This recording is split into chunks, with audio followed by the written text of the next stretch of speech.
अकोला येथे दिनांक 6 मे 19 रोजी भर दुपारी 11 वाजता चॅरिटी कमिशनच्या कार्यालयामध्ये येथील प्रगत शेतकरी किसनराव हुंडीवाले यांचा निगरून खून जो एक रिटायर पोलीस इन्स्पेक्टर आणि त्याचे इतर 9 साथीदार यांनी कार्यालयात त्यांच्या डोक्यावरती सिलेंडरचे घाव घालून त्यांचा निगरून खून केला होता।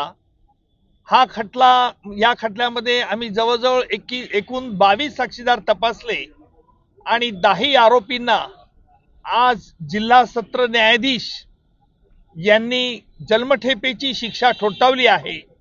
माझ्या समवेत येथील जिल्हा सरकारी वकील देशपांडे, त्याचप्रमाणे फिर्यादीचे वकील देखील नरेंद्र धूत यांनी देखील काम पाहिले आणि इतकंच नाही तर या खटल्यामध्ये जी भीषणता आणि क्रूरता मी आरोपींच्याकडून बघितली की मयताच्या डोळ्यात देखील त्यांनी टोचाचे वार केले होते आणि त्यामुळे ह्या अकोला शहरात एक घबराटीचे वातावरण निर्माण झाले होते।